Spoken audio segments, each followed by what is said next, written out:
भारत र पाकिस्तान बीचको पछिल्लो सैन्य तनावले दक्षिण एसियामा गम्भीर सुरक्षा सङ्कट निम्ति आएको छ।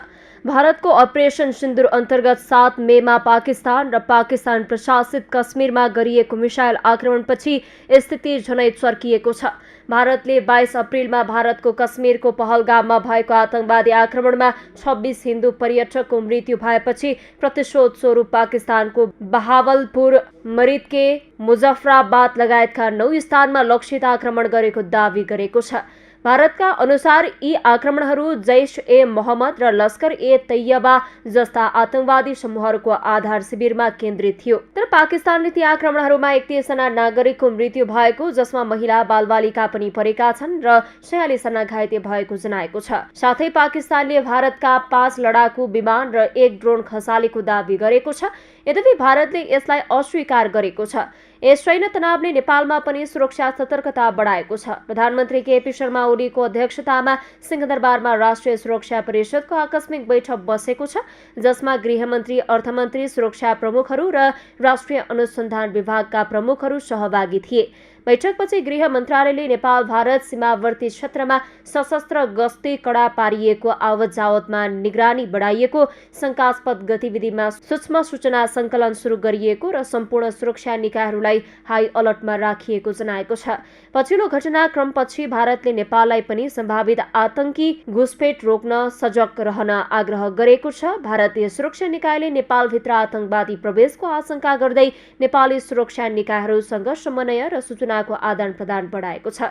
सशस्त्र प्रहरी बल नेपालले भारतको सीमा सुरक्षा बलसँग संयुक्त गस्ती र निगरानी तीव्र पारेको छ। सीमा क्षेत्रमा एक बीओपीदेखि अर्को बीओपीसम्म 24 घण्टा निरन्तर गस्ती भइरहेको छ। आवत-जावत गर्ने व्यक्तिहरूको परिचय पत्र अनिवार्य रूपमा जाँच गरी अभिलेख राखिने भएको छ। नेपाल सरकार आन्तरिक रूपमा पनि उच्च सतर्कतामा गएको छ।